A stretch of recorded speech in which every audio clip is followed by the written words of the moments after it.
Good morning, everyone. Magandang araw sa lahat. Maayong buntag sa tanan.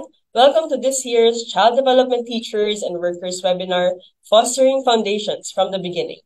On behalf of the Early Childhood Care and Development Council, we would like to thank the growing number of viewers joining us via live stream on our official Facebook page. We will try our best to acknowledge those who are greeting us in our comment section, so keep them coming. Before we proceed with our webinar for today, please join us for a short moment of reflection.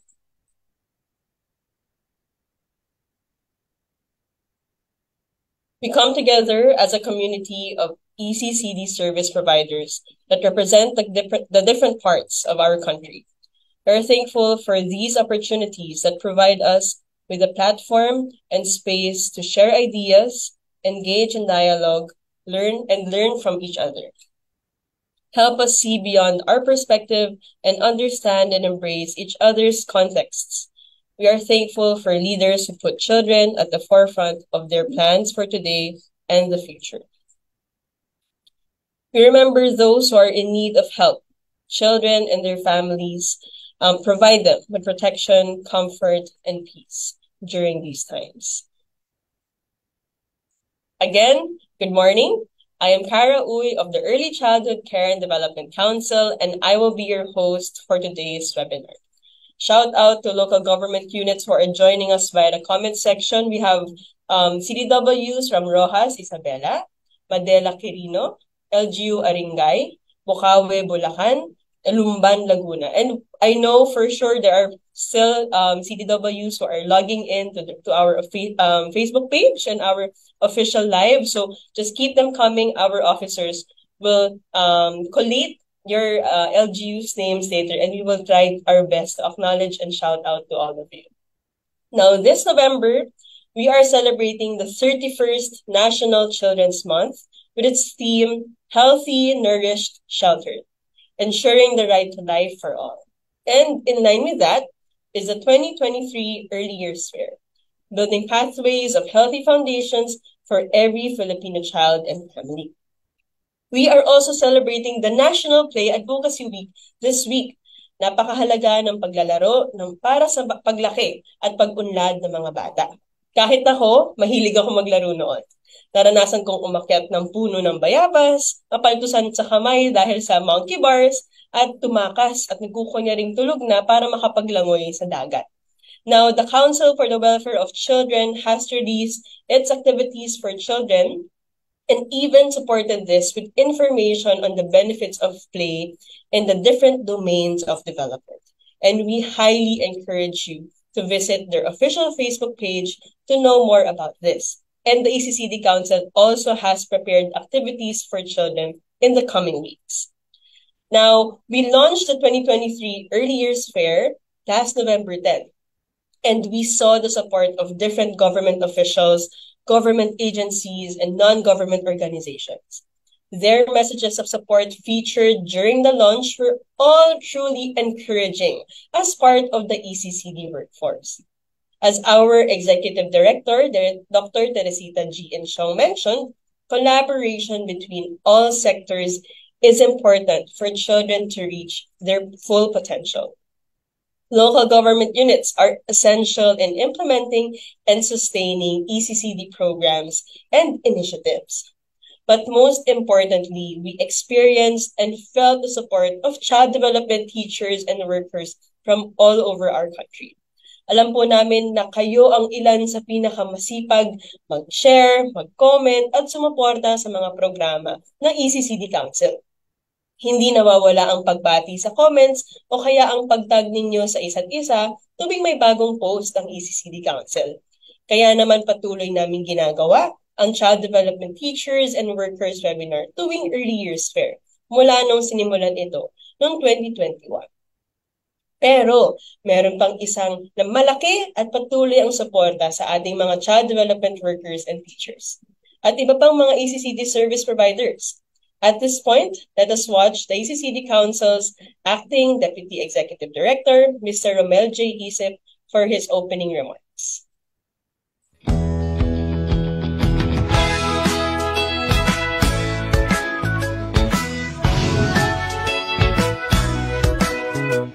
Sa lahat ng child development workers, child development teacher, preschool teacher, ECC service provider, magandang umaga sa inyong lahat. Mula sa Early Childhood Care and Development Council, sa pamumuno ni Vice Chairperson and Executive Director Teresita G. Insyong, Happy Children's Month. Isang taon na ang nakalipas mula nung uli nating webinar. Ngayong taon, ang Child Development Teacher and Workers Webinar ay may tema na Fostering Foundation from the Beginning, kung saan pag-uusapan natin ang kalusugan at nutrisyon sa konteksto ng ating Early Learning Program at ECCD programs. As a child development workers and teacher, you play an important role in the lives of young children and their families. We aim to further equip you with knowledge and skills that are relevant in your child development centers. With presentation from the partners from the Department of Science and Technology, Food and Nutrition Research Institute that highlight nutrition in the children, we will be exploring practical strategies that promote the healthy lifestyle among children in your care. We recognize that as ECCD service provider in your localities, your responsibilities involve more than just teaching children. And that is why the Council is here to support you in your effort to promote the holistic development of children. Ang Council ay nagpapasalamat sa inyong walang sawang dedikasyon, pagtsatsaga at pagmamalasakit para sa kapakanan ng mga bata. Kayo ay mahalaga sa pagpapatuloy ng ating mga programa. At kung magpapatuloy ang mga ito, ay hindi lamang ang kanilang mga pisikal na kalusugan ang ating natutugunan, kundi ang pagbuo ng matatag na pundasyon para sa kanilang paglaki. Muli, Happy National Children's Month sa inyong lahat. Magandang araw po.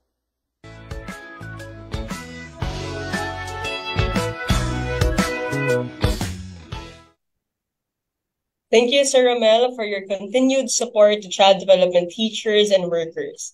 They indeed play an important role in making a difference in the lives of children and their families. It's encouraging to hear that the Council is supportive and continues to upgrade the capacity of service providers. Kaya singitan po natin ulit ng shout-out sa ating mga child development workers and teachers. You'd like to recognize participants from Kawayan, Negros Occidental, Louisiana, Laguna, Sinait, Ilocos Sur, and Bauco, Mountain Province. Later on, we'll spend a lot more time to shout out and to recognize your attendance here in our webinar. Ngayon, bilang isang dating preschool teacher, totoo ngang hindi lang pagtuturo ang ating responsibilidad. Pangkabuhang pag-unlad o holistic development ang ating laging pananaw sa mga gawain ng mga bata. At kapag ito ang ating pinag-uusapan, ay hindi nawawala ang usaping kalusugan at nutrisyon. Mahirap po magturo kung ang bata ay hindi handa dahil sila ay may sakit o kaya naman sila ay gutom. At malaki ang ginagampanang papel ng mga magulang at tagapangalaga para matugunan ito.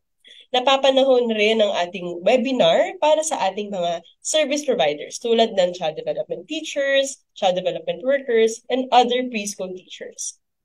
Now, this year's Child Development Teachers and Workers webinar, Fostering Foundations from the Beginning, is conducted in partnership with the Department of Science and Technology, Food and Nutrition Research Institute. We are thankful that they accepted our invitation as our partner for this year's webinar. Through discussions of the DOST FNRI programs and services, highlighting the first 1,000 days. It is this webinar's objective to provide awareness regarding early childhood health and nutrition and corresponding accessible quality programs, especially those of the programs of the DOST FNRI. And we want to increase the recognition of early childhood health and nutrition and its importance to early learning. For today, we will have 2 speakers from DOST FNRI, after which we'll have an opportunity for you to send your questions, and we will send these questions to our resource persons. At the end of the program, we will provide a program evaluation link for your certificate of participation. Kaya naman po, samahan niyo kami hanggang sa dulo ng aming programa. Okay, so to start our program, let me introduce our first speaker. She is a registered nutritionist dietitian, and she is a science research specialist too of the Food Nutrition Training Unit. She has earned her bachelor's degree in nutrition from the University of the Philippines, Los Baños, and her master's degree in public health from the University of the Philippines, Manila. She is currently involved in food and nutrition training. To all our participants, let us give a virtual round of applause to Ms. Arnie Manondo. Gandang araw po sa ating lahat, sa ating mga taga-pakinig at mga child development teachers and workers. Welcome po sa ating webinar in partnership po with the Early Child Care and Development Council. So I'm Leonie Manondo, Science Research Specialist from the Department of Science and Technology, Food and Nutrition Research Institute. So we are team po na healthy, nourished, sheltered, ensuring the right of life for all. So I'll be discussing po yung mga programs and services of our institute. The Food and Nutrition Research Institute po is the primary research arm of the government in food and nutrition. So ang focus po namin is to, as one of our vision is to provide optimum nutrition for all Filipinos, socially and economically empowered through scientifically sound environment and globally competitive technology. So, paano po ba namin ito nagagawa? Through that, we translated it on our mission, which is fight malnutrition with accurate data, correct information, and innovative technologies. So, ang aming institute po ay nagpo-provide ng mga accurate data through our National Nutrition Survey and mga information katulad po ng food nutrition guidelines and mga innovative technologies in order to have optimum nutrition for us Filipinos. So with that, we have 3 mandates po, which is the 3 Ds. So first po is to undertake the researches that define the nutritional status of the Filipinos with reference to the malnutrition problem and ano po yung mga causes. So, through our mandate number 1, ang magagawa po namin ito through the conduct of our National Nutrition Survey.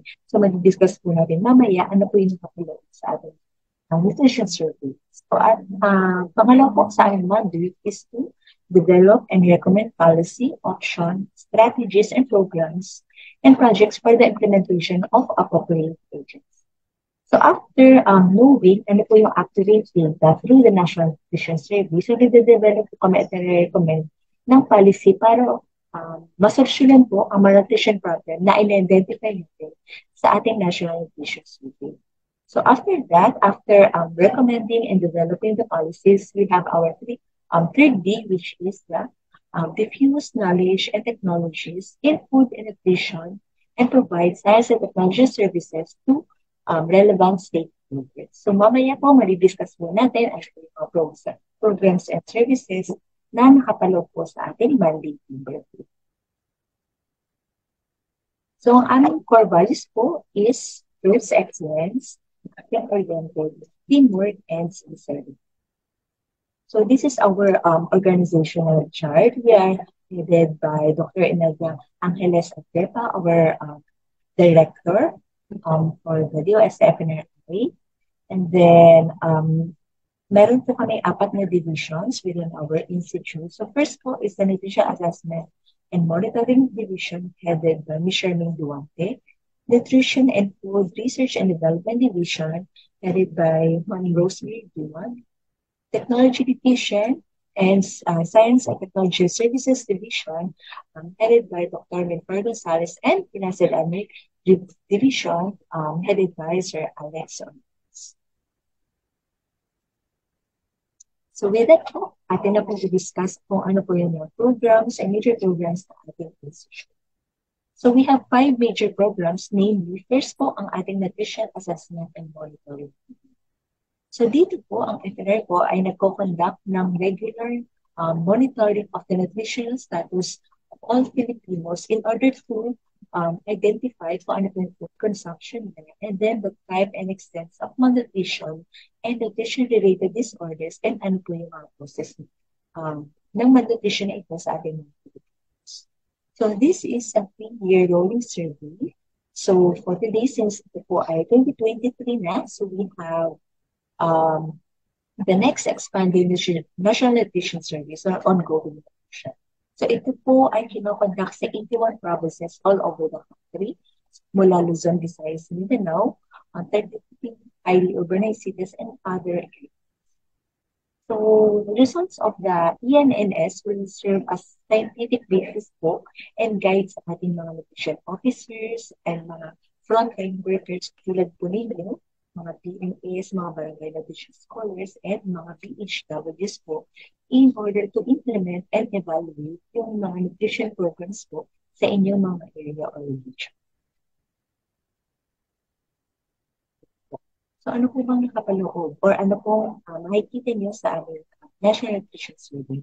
So first po is the anthropometric nutrition survey. So dito po ina-identify kung ano po ang body composition ng bata, ang kanilang height and weight, or yung mga anthropometric measurements po. This is across all age group, mula infant, childhood, adulthood, hanggang elderly. So ina-identify po dito kung sila po ay underweight, sila po overweight. So pangalawa naman po sa nutrition assessment monitoring is the biochemical nutrition survey. So dito naman po, through the serum or yung blood and then urine samples na kinukuha ng ating medical technologies na identify po ng ating mga expert kung ang Pilipino po ay vitamin A deficient, iron deficient, or mga iba't iba pong nutrient deficiencies. Ayan po. And then third naman po is the clinical nutrition health survey. So dito naman po na-identify po through the clinical nutrition health survey if ang Filipino or mga Filipinos is prevalent na elevated blood pressure, kung sila po ba ay mataas na ang risk ng FBS or fasting blood glucose and dyslipidemia. So aside from that, ina-identify rin po sa clinical nutrition survey if ang Filipino rin po is may risk sila sa mga behavioral factors katulad ng smoking, alcohol consumption, and then physical inactivity. And then lastly naman po, ang pinaka-use among the assessment of them all is the dietary assessment.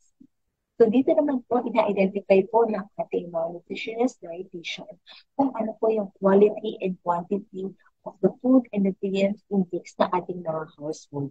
So as makikita po sa inyong mga pictures, ina-identify po nila ito through food weighing, food record, or 24-hour food record. So dito po talaga, measure po isa-isa na ating mga nutritionists kung how much po yung na-consume ng isang household at ilan po yung grams na kanilang food waste na identify po yan sa dietary assessment. So ang National Nutrition Survey ay kinoconduct na po through face-to-face interview. So ito po ang example po ng ating mga results ng ating recent na nutritional assessment and monitoring survey.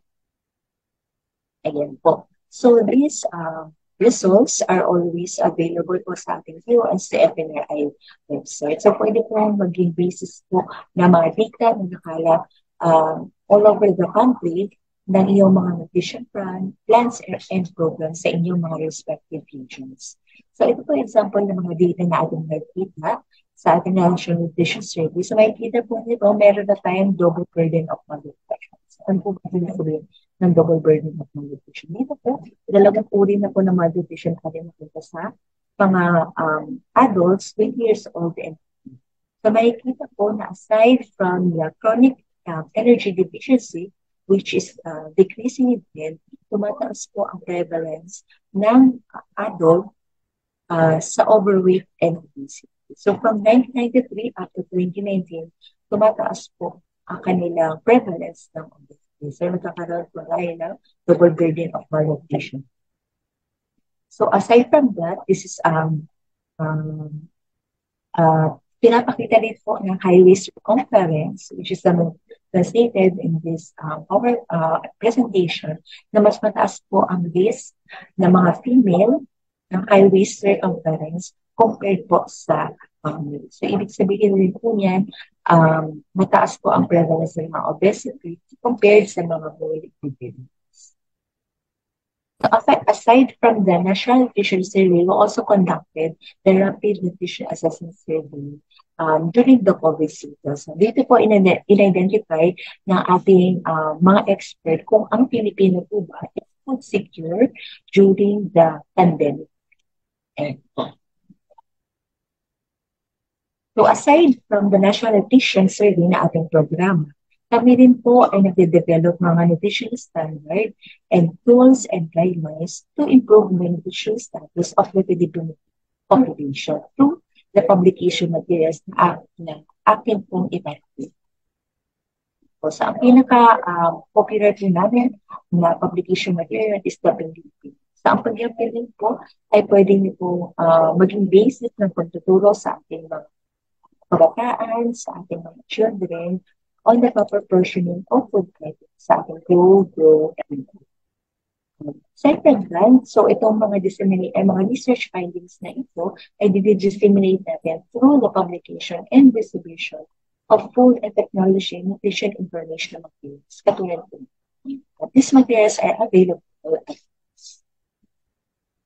aside from that, we have the Philippine Food Composition Table, wherein ito po ay list ingredients or mga food items with corresponding energy, protein, fat, mga nutrient composition niya, and then mga fiber and vitamin composition. Yeah. So, in addition, meron po kami development nutritional guidelines for Filipinos as well as the Philippine Dietary Reference Index. So, ang MEGO guideline po ay isa sa mga dinevelop rin ng FNRI wherein monthly na calendar po at may mga nakapaloob doon recipes per month na pwede niyo po rin po gamitin sa inyong pag-luto.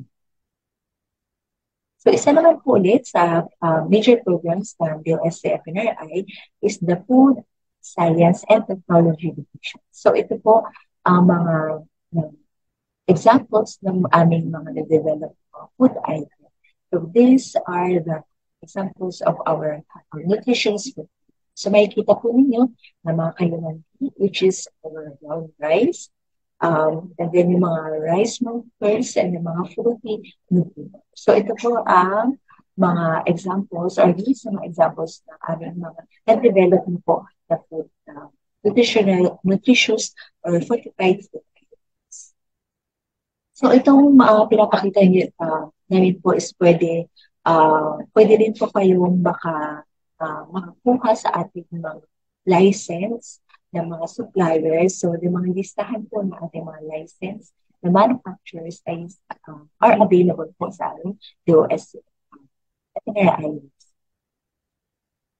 So, isa po sa aming mga famous na nutritious products na na-develop is the Nutriban. So, our Nutriban already have 3 variants, which are the squash, the carrot, and sweet potato variant. So, pwede nyo rin po itong technology na i-adapt sa inyong mga respective kitchens or mga school in order to give or promote nutritious food items sa ating mga individuals. So, ang enhanced Nutriban po ay isa sa mga products po na ating na-develop at can be adopted po by the DepEd sa inyong mga school feeding program. Ayan. So, in addition, may mga partner na rin po kami food programs sa DSWD as part of their food banks. So aside from that, our institute also offers research services and facilities to private and government firms wishing to improve their product and answer research. So ito po yung mga example na kami DOST-FNRI. So first po is the nutrition.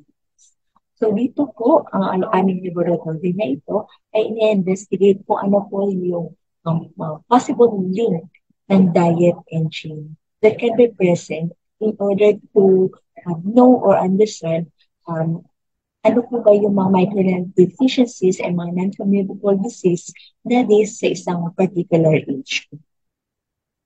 So aside from that, we also have our nutrition physiology laboratories. So in this laboratory po, dito po mini-measure yung mga metabolic rate, mga energy expenditure, and then mga other parameters needed in the physiology of an individual. So ang ongoing po na project na yun, this time is the elderly. So next is essentially evaluation laboratory. So ang ating mga food manufacturers po ay pwedeng makipag-partner sa amin in order for us to know or develop or conduct product development to collect consumer insights through the use of senses, appearance, odor, texture, mouthfeel, and taste. So pwede po magpa-sensory evaluation ating mga respective na individuals kapag gusto niyo po makita o ma-identify kung ano po yung palakability na inyong nag-develop. So next naman po is the service laboratory. So dito naman po is ina-identify na ating mga microbiologists and chemists ano po yung mga composition or microbial analysis na ating mga food items. So ito po yung listatahan with proper costing na ating mga na ina-analyze na mga analytes sa ating service laboratory. So aside from that, we also have food analytical laboratory where dito naman po check or ina-identify chemical, physical-chemical, and microbiological testing ng ating mga food movement. So aside from that, we also have proficiency testing laboratories wherein big food product manufacturer can participate or coordinate with us, partner with us in order to know ano po yung mga PT rounds provided by our institute. So ito pa yung mga list na aming mga professional testing na mga matrices and measures na pwede natin po gawin sa inyong mga food items.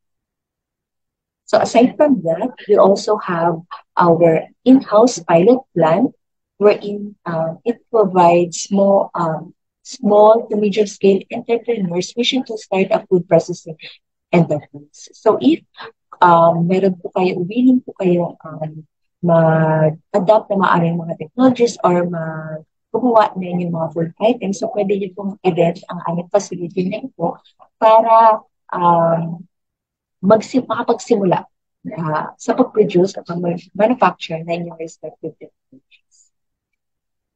So as part of our third mandate, we also develop and conduct trainings or webinars such as this in order to transfer the technologies and diffuse the information relevant to our stakeholders. So ayan po ang examples ng aming technology transfer or mga training programs provided by our institution. So may mga, as I've mentioned, may mga din-develop din po kami or available na mga publication materials na pwede pong gamitin sa inyong respective mga child development centers para mas maintindihan ng ating mga kabataan ano po ba ang proper nutrition. So isa rin po sa mga programs ng DOFT and FNRI is the Oh My Gure Project. So this aims to promote consumption of vegetable among Filipino through urban gardening. So during this time of pandemic, with the plantitos and plantitas trend, so edible garden have begun growing hobby in many households during this pandemic. So ang Oh My Gure Project po served as a model of the feasibility of an edible urban gardening in a government office setting and promoting vegetable consumption. So ito po yung example na aming mountain garden sa aming office. So we also have aquaponics already. Ayan po. So several trainings on edible gardening were conducted as well for our DOST employees and other stakeholders to further encourage office and household visual gardening and consumption. So ito po ang sample ng aming mga scientific and local international yung PGs na kapag-partner po sa And our fourth division is the Infrastructure and Human Development Research Unit. So kami po ay ISO certified. We also have the Philippine Quality Award Level 2, which is the highest level of national recognition for exemplary organization performance. So ang DOST-FNRI din po, may Prime Asia and Maturity Level 2. So if you have questions, inquiries, or you're willing to avail our services and programs na relevant sa inyong mga respective areas, so pwede po kayong sumulat sa aming Director Imelda Angeles Agueta, our Director 4 and Scientist 4. So we have also landline, email ad, Facebook, and Twitter. Ayan po. So dyan po and ang aking discussion regarding the services and programs of our department, Food and Nutrition Research Institute. So, Ma'am Josie will discuss the nutrition seminar for the child development workers and individuals. Thank you po.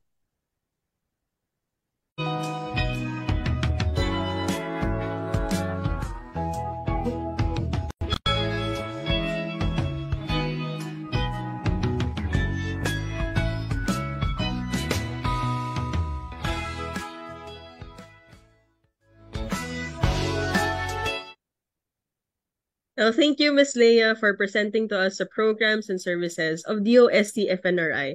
To our viewers on Facebook, pasensya na po at nagkaroon lang po ng technical difficulties, no? Minsan po talaga pag technology ang kasama natin para tayong naglalaro. Minsan nawawala ng connection at baka pati po kayo bilang mga participants natin at saka tagapanood sa ating Facebook Live ay minsan nawawalan ng signal. Ganun din po sa amin kahit po dito sa aming live stream. Okay, so nakakatuwa po no yung naging presentation ng ating research speaker na si Ms. Leia. Nakita natin kung ano yung mission and vision ng DOST-FNRI na maabot ang optimum nutrition ng bawat Pilipino, na labanan ang malnutrition, hindi lang po yung pagiging bansot, pati na rin po yung obesity and overweight na isa din pong klase ng malnutrition. Para po sa ating mga service providers tulad po ng BHW and BNS, nakita natin yung relevance, no, or yung pagiging makabuluhan ng programa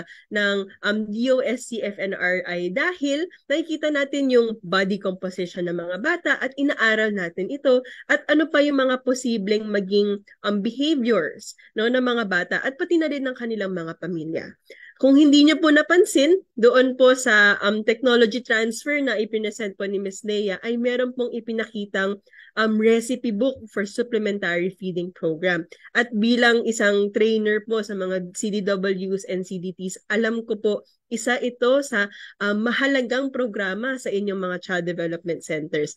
At baka po pwede ninyong makausap or ma-request po ito sa DOST-FNRI para po magsilbing guide para sa inyo. Tulad po ng iba pang mga programa ay meron din po silang standards and guidelines na nagkakaroon po ng meal planning na mahalaga hindi lang po para sa mga bata, kundi para sa mga adolescents at pati na rin po sa mga adults and elderly. Okay? Very relevant po yun sa atin. Meron din po sila nung sa urban planting, no, yung urban gardening, yung Oh My Gulay na program nila na kayo rin po sa inyong mga kanilang mga child development centers. Minsan, in partnership with parents and caregivers, ay nagkakaroon po kayo ng urban gardening sa inyong mga CDCs, no, pati na rin po sa kanilang mga tahanan na nakakatulong po sa pag-provide or pagkakaroon po ng sources for food para po sa kanilang mga pamilya.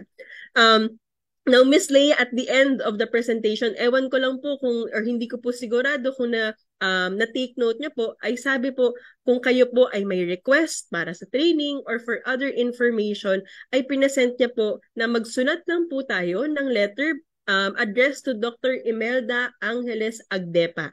Personally, I wrote a letter to Dr. Imelda at mabilis po ang reply ng DOST. Sabi po, isend lang po ito sa DOSTFNRI47@gmail.com. Ulit, dostfnri@gmail.com. Okay, so for our viewers on Facebook, kung kayo ay may mga katanungan para kay Miss Leia, pakitype lang po ito sa ating comment section sa Facebook Live natin. Meron po tayo mga program officers na nakaabang dito at iipunin po nila yung mga tanong nyo at ibibigay po namin ito sa kanya para masagutan po. Okay, muli, maraming salamat Miss Leia at ulit pasensya po sa ating mga viewers sa ating naging technical difficulties. Now, ready na ba kayo para sa sunod na speaker natin? She is also a registered nutritionist, dietitian. She is a senior science research specialist and is a food and nutrition training unit head at DOST FNRI.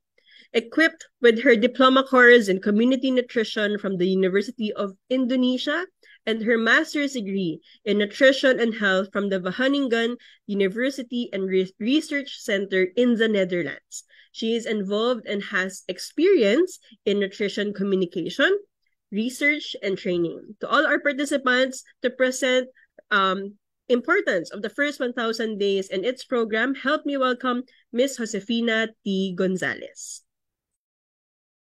Magandang umaga po sa ating lahat. Ayan, kumusta po kayo? Ang topic po natin sa araw na ito ay tungkol po sa first 1,000 days. Ayan, sino po sa inyo ang nakakaalam ano bang ibig sabihin ng first 1,000 days? So ayan, ano po, pag-aaralan po natin at i-discuss po natin sa araw na to. So ang first 1,000 days po, ito po yung magandang nutrisyon habang pinagbubuntis pa lang si baby, habang buntis pa lang si mommy. So kailangan po na during that time, talaga pong maayos na po ang kanyang nutrisyon. Ano po? So nakikita niyo po yung computation dito, no? 9 months tayong magbubuntis. Tapos po pag pinanganak na si baby hanggang 1 taon. Tapos po another 365 days bago po dumating ng ika-3 taon si baby, dapat po ay maayos ang kalagayang pangnutrisyon ni mommy. Kaya po, first 1,000 days, very, very important po ito. Alam niyo po na kapag halimbawa po, ipinanganak na si baby na medyo may diferensya po, no? Kulang po sa nutrisyon, hindi na po natin ito maibabalik. Sa English po, ang kasabihan po nito ay irreversible na po, no? Hindi na po natin siya maibabalik, no? Sasabihin natin, pag nanganak naman ako, papakainin ko na maayos yung baby ko, hindi rin po, no? Habang nasa tiyan pa lang po, nabubuo na po kasi mga muscles niya, mga kalamnan niya, mga tissues niya. So, buong buo na po yung organs ni baby, pati na rin po yung brain, ano? Kaya po, yung halimbawa, hindi maayos ang nutrisyon, meron po mga bata na kulang sa pag-iisip o kaya naman po tinatawag na intelligence quotient, no? Kulang po sa IQ, mababa ang IQ, no? Kaya importante po ang first 1,000 days. So nakikita niyo po dito, no? Ano bang kahalagahan kapag maayos ang nutrisyon? Habang pinagbubuntis pa lang si baby, nakikita niyo, sinasabi po dito, optimal growth, no? Magiging maayos po ang paglaki ng bata, magiging mataas ang IQ, magiging maganda po ang performance siya sa school, no? Magiging matalino si baby. And then mababa po ang posibilidad na magkaroon siya ng sakit, no? And then syempre kapag walang masyadong nagkakasakit sa pamilya, tataas po yung kita natin kasi hindi na babawasan ng pangpagamot o pangpa-ospital. And mababawasan din po yung mga number ng mga batang namamatay agad, no? Hindi pa nga ilang taon pa lang o kaya naman mga months pa nga lang namamatay na si baby dahil sa kakulangan sa nutrisyon. Ano naman po ang disadvantage ng hindi tayo maayos ang nutrition habang pinagbubuntis si mami? Siyempre po, bansot, no? Stunted, mababa ang IQ, madali po siyang kapitan ng mga sakit, no? Mahina ang immunization o mahina ang kanyang resistensya, no? Madali po siyang kapitan ng mga sakit. And then, pwede po itong matransfer sa iba pang mga anak, no? Pag si mami, mahina ang nutrition, pangkalagayan, pang-nutrition niya, sa mga susunod niya pang anak, maaaring mangyari din po yun. Ano po? So, hindi magiging maganda ang nutrisyon.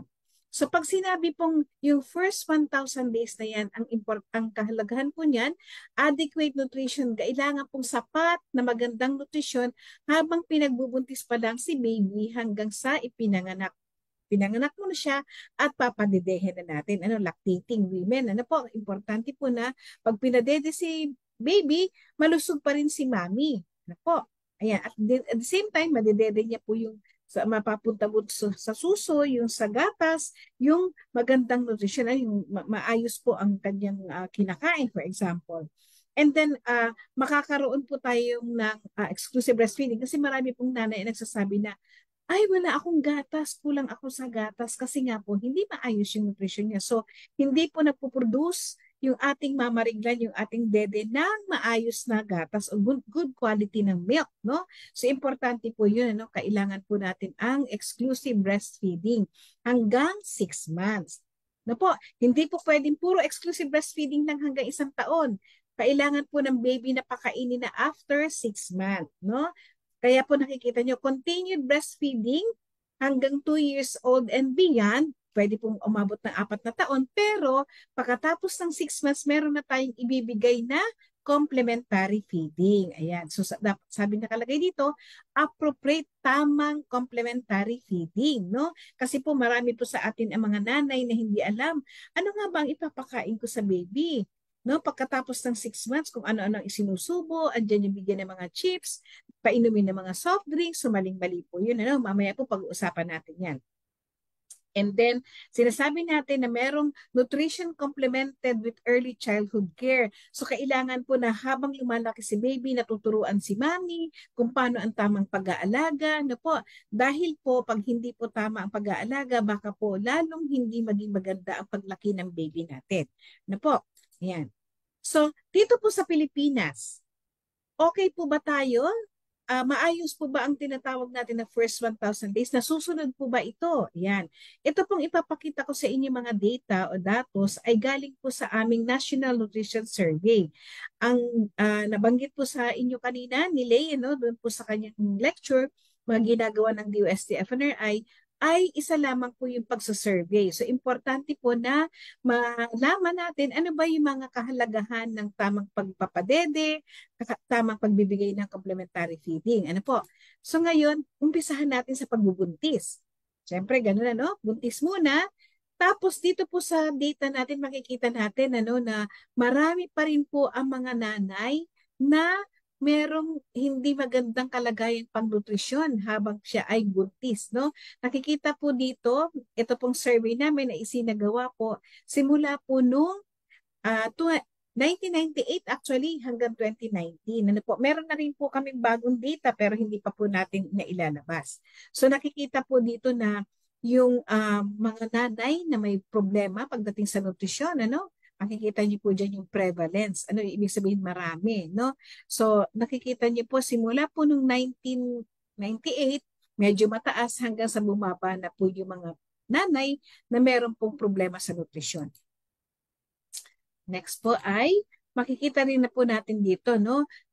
Anong taon ba or edad ng buntis na nanay ang mas maraming may problema sa nutrisyon. Nakikita niyo po dito na yung edad wala pang 20 years old, no? Nakikita niyo po. Yung orange po, ibig sabihin yan 2015 yan na data. Tapos po, medyo bumaba naman siya. Ibig sabihin, marami na po ang umayos ang kalagayan pang nutrisyon nung mas may edad na yung nanay. Po? Katulad niyan po. Palagay mo na po na nasa 25, ayan po. So makikita niyo po dyan na medyo bumaba na po yung prevalence. Ang ibig sabihin, wala na po masyadong, hindi na po masyadong mataas yung kakulangan sa nutrition ng mga buntis natin. No? So depende po yan sa edad, nakikita niyo po dito. So in summary po, meron po tayong 1 bawat 5 buntis ang may problema sa nutrisyon. Ito po ay nakakatakot kapag nutritionally at risk na tinatawag, maaaring ang isilang niyang bata ay hindi po malusog, hindi po maganda ang kalagayan pang-nutrisyon.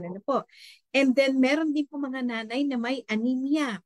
So meron po tayong 23.0 among pregnant women na ito po ay hindi lang ipinapasawalang bahala dahil mahirap po ang isang nanay na may anemia. Maaari po na hindi na po maging malusog yung baby niya, no? Tapos papapadedehin niya pa po. So, yun po ang magiging problema.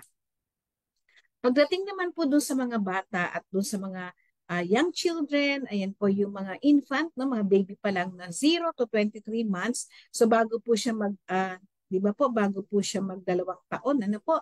So importante po na maayos ang pagpapakain. So nakita niyo dito, ang mga malnourished sa mga bata wala pang 2 taon, ayan. So ito pong pula, ang ibig sabihin po yung kulang sa timbang.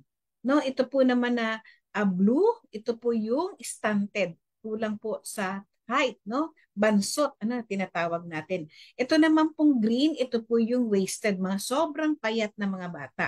And then, meron din po tayo mga bata na wala pang 2 taon na obese na, overweight na, tuwan-tuwa ang mga nanay, ay, ang cute-cute kasi medyo mataba. Pero hindi niyo po alam na habang si baby ay mataba, sobra sa timbang, habang maliit pa siya, paglaki niya po, sakit po ang kaakibat nun, no? Maaari pong magkaroon siya ng cancer, diabetes, o kaya naman po ay hypertension. Kaya importante po, normal na timbang lamang ang makukuha ng mga bata pag maayos ang nutrisyon.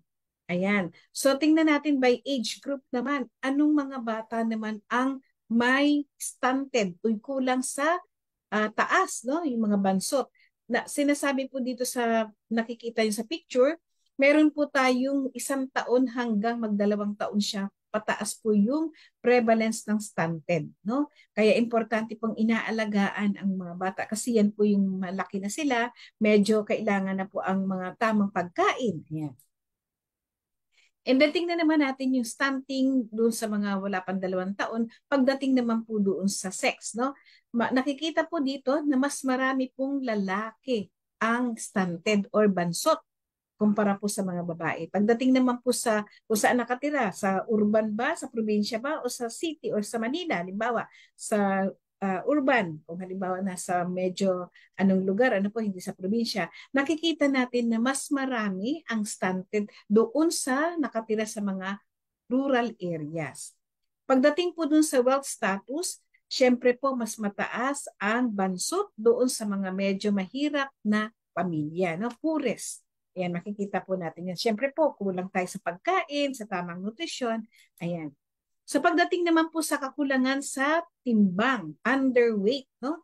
Nakikita po dito na pagka ang bata ay 12 months or 1 year old na po bago mag 2 taon po, ay makikita na pataas pa rin po yung kulang sa timbang. Ayan. Pagdating naman sa wasted, yung sobrang payat na po, butot balat na, nakikita po dito na mataas po dun sa 0 to 5 months, no? Dapat po, baby pa lang, inaalagaan na talaga, pinapakain, exclusive breastfeeding, para po, tama po ang kanyang makuhang timbang, no? And then in summary po, isa sa bawat 5 bata na wala pang 2 taon ay bansot, no? Sabi po dito, ang stunting prevalence remain high at nagdo-double po ito kada taon. Kaya importante po kasi, kaya po nagkakaroon ng stunted, ano po, dahil po sa pagta-transition. Halimbawa, paggagaling sa exclusive breastfeeding, magbibigay na ng complementary, si nanay hindi alam ang gagawin. Hindi alam ang ibibigay na tamang pagkain matapos ang pagpapadede. Akala niya tuloy-tuloy lang yung pagpapadede at kung ano-ano lang ang pwedeng ibigay sa baby, which is mali na po. So yung wasting prevalence naman, 7.2 ito, importante pa rin po na ma-sustain natin ito, no? Na dapat ay mawala. Wala nang wasting, walang sobrang payat na bata. And then, isa sa bawat 3 bata naman ang merong anemia, no? Importante po na ma-address ito kaagad kasi kapag lumala po ang anemia, cancer po, mauuwi po ito sa leukemia. So tingnan naman natin, paano ba pinapakain ang mga bata? Ano ba ang tamang practices, feeding practices? Ayan. So una muna, tingnan natin yung breastfeeding practices. Sabi po dito, importante po na bago po nandun pa lang si baby sa pagkatapos panganak, no, wala pa sigurong 1 oras, nilalagay na po sa dibdib ni mami yung baby para po padedehin na siya kaagad. And then, kailangan po exclusive breastfeeding, wala munang tubig, walang ibang pagkain, puro lang gatas ni mami hanggang 6 months. And then ipagpapatuloy po ito after ng 6 months, tapos kasabay po ang pagbibigay ng complementary feeding, pwede pong lampas sa 2 taon. Meron po akong kakilala, naka-office mate namin. 4 na taon na po yung bata, nag-aaral na nga ata ng preschool. Pero dumidede pa sa kanya. So, pinapump ni mami, tinatago yan, tapos pagdating sa bahay, papainumin ng gatas. Pero kumakain na kasi di ba po, mayroon na tayong complementary food, complementary feeding. So tingnan nga natin dito, ano ba ang nung nakaraang taon ba, nung 2018 to 2019, alin ba ang mas mataas yung prevalence ng hindi nagpapadede? Yan, tingnan natin ano.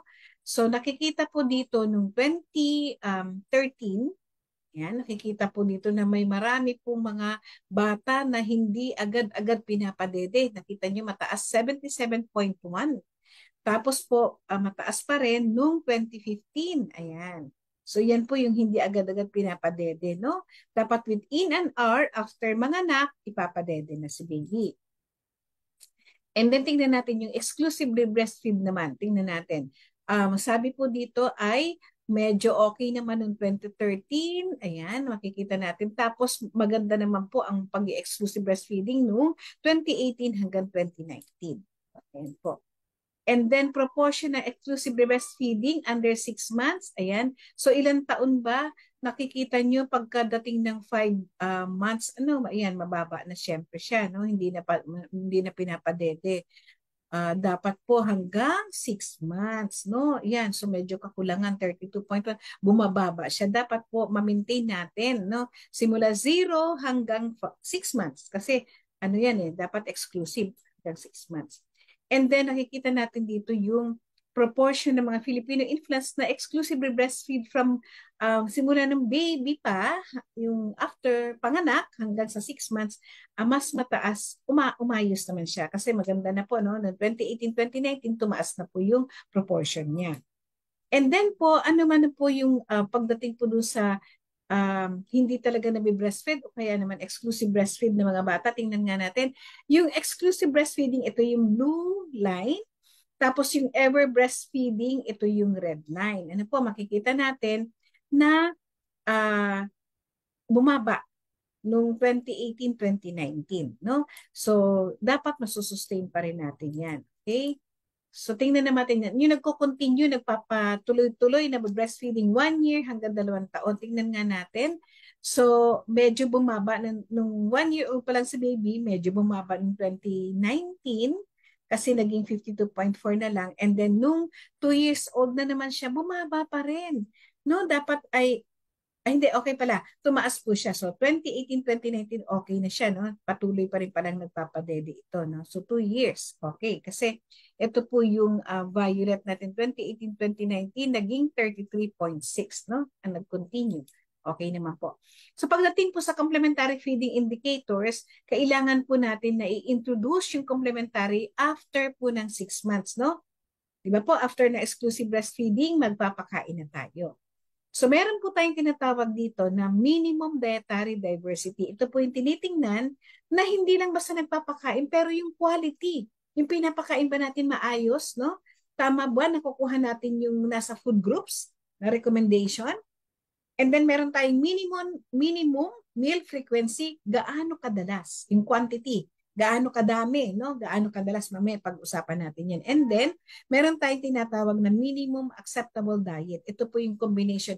Kung tama ang quality and then tama ang quantity, very good, no? Tignan natin. So, ayan po, makikita natin yung nakakatanggap ng complementary foods at 6 to 8 months, no? Tingnan natin, ilang taon kaya? Ayan. So, makikita naman po natin dito na nung 8 months, ayan, nakikita niyo po yung transition, from 6 months, 7 months, 8 months. So, okay naman po, maganda naman po kasi nakakatanggap sila ng tamang complementary foods at 6 to 8 months. Ayan. So, ano po ba ang madalas na pinapakain? Base po doon sa survey, ano po ba yung madalas na mga pinapakain ng mga nanay naman? Tingnan nga natin. So, nakikita niyo itong orange na to, ang ibig sabihin yan, commercial baby food. Naku, si mami, tamad magluto o kaya tamad mag-prepare. So, bibili na lang siya ng mga ready to eat na mga pagkain ni baby, no? Yung mga nabibili dyan sa grocery. Ano ba yung mga itsura niyan? Ano? Wala akong ini-endorse pero babanggitin ko lang ang kadalasan na nabibigay natin dyan ay Cerelac. Ayan, so yung mga ano ba tawag dito, mga powder na tutunawin lang. Ayan yung tinatawag na commercial baby food. Nako. And then itong blue, yung lugaw, ayan. And then yung violet naman, mash na hindi po masabi, mas minasa na gulay, tulad ng carrots, patatas, kalabasa, ayan. And then yung green naman na 7.9, yan po yung kanin o kaya malambot na kanin. And then itong 4.7, maaaring binibigyan na ng biskuit, mga tinapay, and then nakikita nyo 0.9 lang ang nagbibigay ng prutas. No? So, ito po ay hindi magandang practices. So, meron po tayo dito mamaya na ituturo sa atin kung ano yung tamang ibinibigay na complementary food. Ayan. Tingnan po natin. Pag sinabi po na minimum dietary diversity, ang recommendation po natin dito, ang dapat na ibigay sa mga bata pag kumakain na sila, dapat meron tayong 4 man lang dito sa food groups na ito. Nakikita niyo po yung food groups natin, 7 po yan. Ano? Meron tayong yung mga root crops, mga kamote, kasaba, mga bigas, grains, ano? And then legumes and nuts. So pwede na natin silang bigyan ng mga munggo, yung mga niligis na munggo, halimbawa o kaya naman ay binoil natin yung buto ng sitaw, ganyan. And then, pwede natin silang bigyan ng gatas o kaya ng cheese, dairy products po yun, ano? And then, pwede natin silang bigyan ng fresh meat, no? Yung meat po natin na karne na pwede pong niligis o kaya naman po ay pwede na rin po siyang bigyan ng kasi meat lang ang nakalagay dito, pero pwede rin natin bigyan ng isda. Basta, tatanggalin natin yung tinik kasi protein pa rin po yun. Ano po? Egg, pwede na pong bigyan ng itlog. And then other fruits and vegetables. So, pwede pong bigyan ng kalabasa. Ayan, bigyan po natin ng mga sayote, ganyan. Yung mga pwedeng malambot, no? Sayote, kalabasa, ano pa ba? Ano pa bang carrots, ayan. So yan yung mga vitamin A rich foods. So pwede rin natin bigyan sila ng mga dadahon, ano, basta liligisin lang natin or tatanta rin ng pino. Kasi syempre, baby pa yan, ano, hindi pa nila masyado mangunguya. Tingnan natin, ilan bang proportion dito ng mga bata ang wala pang 2 taon ang nakakatanggap nung at least man lang 4 na groups, no? Doon sa grupo natin. So nakita po na nung 2015 ay mataas, 29.2, bumaba siya ng 2019. So dapat po patuloy-tuloy yan na i-continue o sasabihan natin ang mga nanay na nanay, dapat po meron kayong 4 na yung pagkain na galing dito sa 4 na grupo na to. Yun po ang dapat nating ilalagay, isasama sa araw-araw na pagkain ng baby. Ayan. So tingnan naman natin yung tinatawag na minimum dietary diversity ulit by age group. So alin po bang anong edad po ng bata ang nakita niyo bumaba, no? Nung 18 months bago magdalawang taon, sorry, ay naging 35.2 na lang, no? Ito po ay 2018-2019, bumababa siya. So dapat po ay patuloy pa rin 'yan, ano? Yan. So, ang pag sinabi naman po na minimum meal frequency, gaano ba kadalas? Ayan po. So, dito po, nakalagay dito, no? Ito po ang proportion ng breastfed and non-breastfed children na wala pang 2 taon na nakakatanggap ng complementary food sa minimum number of times per day.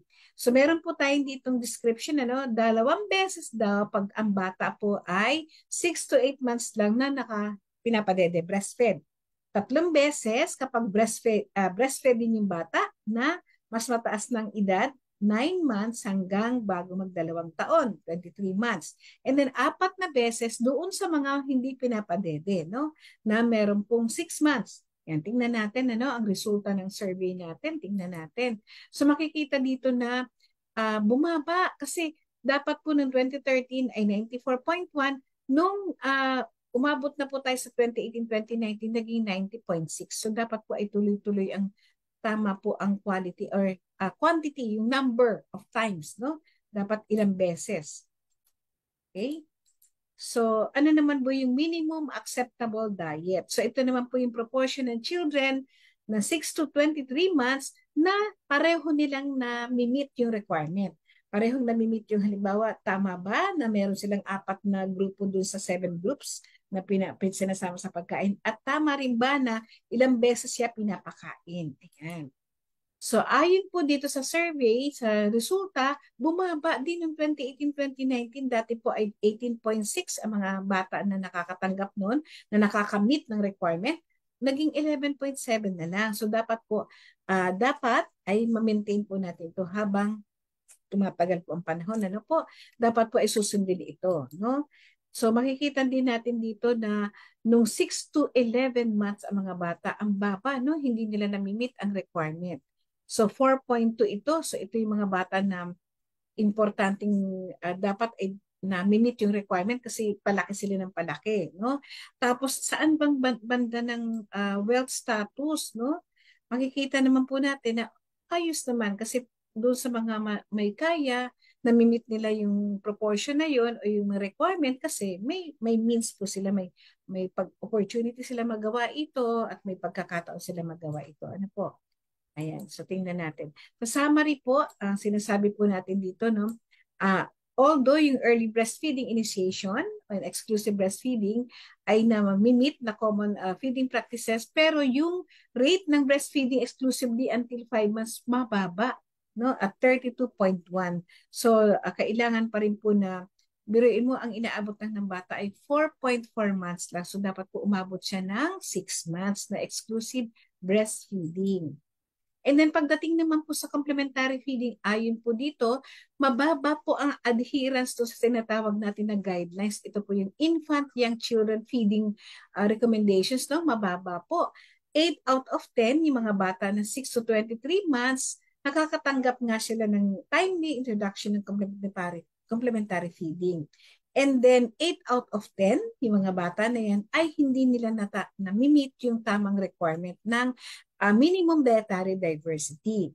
And then 9 out of 10, yung mga bata naman na hindi nakakatanggap ng appropriate complementary feeding based doon sa tinatawag natin na minimum acceptable diet. So, ang ibig sabihin po nun, poor ang quality and mababa po yung quantity, no? Kokonti. Hindi po na-meet yung tamang requirements. Yan.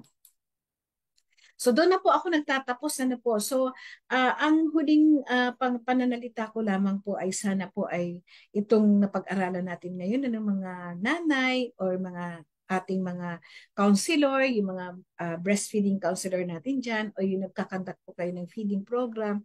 Ayan po, sabihan po natin, pangaralan natin ang mga nanay, turuan po natin ng tamang pagpapakain. At the same time po yung exclusive breastfeeding. Sa totoo lang po, medyo kulang tayo sa oras, no? Pero siguro maisasuggest ko ito kay Ma'am Cara, no, na next time dadagdagan natin yung topic para mas maturuan kayo. Ano pa ba yung tamang pagbibigay ng pagkain? So, pag halimbawa, ilang months, ano ba yung pwedeng ibigay? So, meron tayong mga sample menu on that, no po? So, ngayon, pwede naman po kayong bumisita doon sa aming website at meron po tayong mga recipe na makukuha doon or ano yung gabay sa tamang pagpapakain ng mga baby. No po? Kasi ngayon, ang binigay lang po natin ay overview. No? Pagka siguro po sa susunod nating mga webinar or seminar, or baka gawin na natin face-to-face, yun po, pwede namin po kayong mga maturuan. No po? So marami pa po kami pwedeng maibigay sa inyo mga lecture. So, dahil nga po tayo sa kapunta sa oras, so dyan na po tayo nagtatapos. Maraming salamat po. So kung ano po yung tanong nyo, ay sasagutin naman po namin yan. So isusulat nyo lang po, ipapadala nyo lang po kay Ma'am Cara. Thank you po. Thank you very much po.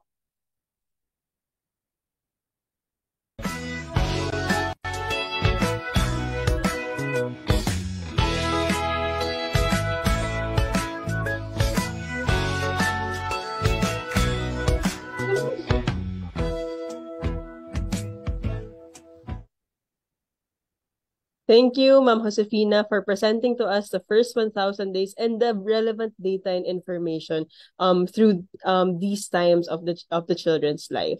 For our viewers on Facebook, kung kayo po ay may mga katanungan para po kay Ms. Josefina or si Ma'am Josie, pakitype po sa aming comment section sa aming Facebook Live. Mayroon po tayo mga program officers na nakaabang dito. Ipapadala namin ang mga tanong na ito sa ating mga guest speakers at ibabahagi namin ang kanilang mga sagot sa comment section ng ating live. 2025. Mula po dun sa naging presentation ni Ma'am Josefina, madami din po akong nakuhang information na napaka-relevant po sa ating mga child development workers and teachers, pati na rin po sa mga magulang at tagapangalaga ng mga bata. Kasi po dito po sinabi niya yung dapat po nasimulan po yung mag-initiate ng breastfeeding mula po yung first hour within birth po ng bata or yung complementary feeding at start ng 6 months. And meron pong naka-recommend na 4 out of 7 food groups po yung para po dun sa diversity ng pagkain. Nakita natin no, na habang tumatanda yung bata, nababawasan ata yung diversity ng mga pagkain na pinapakain sa kanila, na sana po ay nababago natin, na sana po ay nasusuportahan na nag-i-introduce tayo ng mga bagong pagkain, patuloy po natin tong ginagawa hanggang sa kanilang pagtanda. Pati po yung frequency. Ngayon ko lang din po no nakuha yung talagang concrete na number na dapat 2 times pag ganito po, pag 3 times pag ganito po, or 4 times pag hindi na po nagbe-breastfeed yung bata para po masustain at masupport yung kanyang growth and development. Sabi nga po ni Ma'am Josie ay medyo nakulangan tayo ng oras for this webinar no, para po mas mabigyan pa po kayo ng mga sample food no, or mga recipes na pwede niyong pagbasihan. Nakikita ko din po na bilang mga child development workers and child development teachers, napapasok po dito yung inyong mga family support programs kung saan pwede natin gamitin ito. No, yung venue na po, yung family support program or yung mga parent effectiveness service programs natin na maging paraan na ipamahagi yung mga kaalaman na ito, yung mga knowledge na ito, yung mga information na ito sa mga magulang, lalong-lalo na kung mga bagong magulang. Nakita natin no, na 21.5 no, yung mga babaeng buntis ang nutritionally at risk, or 1 out of 5, isa sa 5 babae na buntis ang nutritionally at risk. At nakikita natin merong magiging epekto ito sa malnutrition. Ang malnutrition may iba't ibang klase. Merong underweight, merong stunted, may wasted, may overweight, may obesity no, na dapat natutugunan din po natin. Sana po naging makabuluhan yung mga na-share ni Ma'am Josie, hindi lang po sa ating mga magulang, kundi po sa ating mga BHW, BNS, Child Development Workers, and Child Development Teachers. Dahil po ito po ang makakapagbigay sa atin ng basis no, or basehan sa kung paano natin i-implement yung ating mga nutrition programs sa kanilang mga local government units at sa kanilang mga child development centers. Hindi po mahirap or hindi po actually madali yung trabahong ito. No, pero kung sama-sama po ng mga ECCD service providers para tugunan ang pangangailangan ng mga bata, baka po mas gumaan yung load natin or mas maging madali yung trabaho na ito. Muli, maraming salamat po Ma'am Josefina sa pag-share or sa pag-present po ng mga data and information related to the first 1,000 days of children. Okay, so gawa po ng ating naging postponement from the Child Development Workers and Teachers webinar from last Friday. Dapat po, di ba? November 17 po yung ating webinar. At dahil po nawalan po kami ng internet connection sa buong opisina, ay na-move po natin to November 20, ay hindi po tayo magkakaroon ng open forum. Like I said, you can just send us your comments, no, yung inyong mga questions and clarifications sa aming comment section at sasagutin po namin yun sa abot ng aming makakaya sa comment section din po. Ipapadala po namin ito kay Ma'am Leia, kay Ma'am Josie para po mabigyan nila kami ng mga sagot sa inyong tanong. Muli, maraming salamat sa ating mga napakagaling na mga speakers, si Ma'am Leia, si Ma'am Josie, at salamat sa inyong pagpapaunlak sa aming imbitasyon para sa webinar na ito. Sabi nga ni Ma'am Josie, sana may susunod pa. At ako din po, I look forward no, na magkaroon pa po tayo mga succeeding na engagements with DOST FNRI. At this point, we are out of time. No? Thank you to our viewers here on the Official Council Facebook page. Now, before we formally close our program, here are a few reminders for our participants today. After our live stream, we will post the link to the evaluation form of this webinar on our official Facebook page. The link is currently flashed on your screens. That's bit.ly/EYF 2023 webinar. Ulitin ko lang po, bit.ly/EYF 2023 webinar.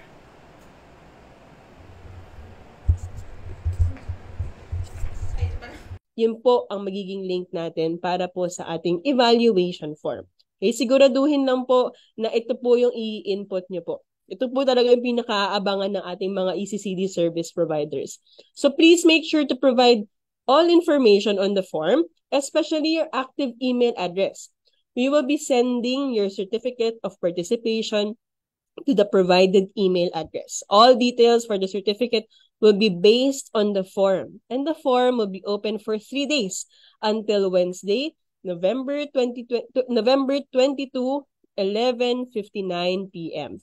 The certificates will be sent to you at a later date, so please make sure that your information is correct to prevent any more delays. We would like to thank all our participants who joined us in this year's Child Development Teachers and Workers webinar entitled Fostering Foundations from the Beginning. We hope that the presentations and discussions have been very meaningful and relevant to you. Ngayon po, bibigyan ko po kayo ulit ng panahon para ma-shoutout. Shoutout po sa ating mga local government units who are joining us from Biri, Northern Samar, Rojas, Isabela, Enrile, Cagayan, Alubijid, Misamis Oriental, Malibabag, Peña Blanca, Cagayan Valley, Alicia, Isabela, the Municipality of Caramoran, Samay, Balingasag, Misamis Oriental, Samay, and then Generoso, Davao Oriental, San Pedro City, Orion, Bataan, Opol, Misamis Oriental, Mabini, Batangas, Kalibo, Aklan, Dulag, Leyte, Governor Generoso, Davao Oriental, Aglipay, Quirino, Angadanan, Isabela. Muli po, maraming salamat sa aming mga naging participants sa mga LGUs na ito. At alam ko po marami pa po. Pasensya po ulit sa ating mga naging technical difficulties dahil po dun sa connection din po namin dito sa aming opisina. Muli po, amin pong ipopost sa ACCD Council official Facebook page ang link para sa evaluation ng ating webinar. Kompletuhin po ang lahat ng information na hinihingi sa ating form, lalong-lalo na po yung inyong active email address. Siguraduhin po na active yung email address na ito kasi kung hindi po, hindi nyo po matatanggap yung inyong certificate of participation.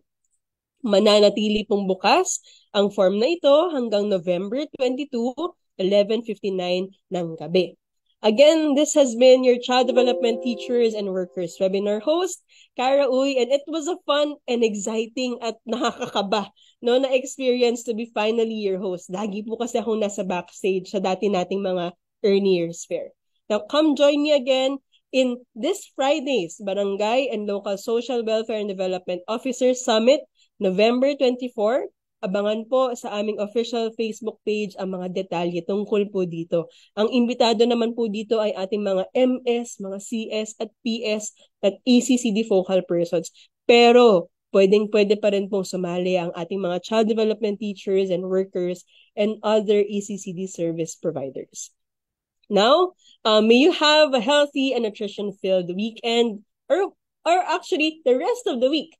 Maraming salamat po at paalam.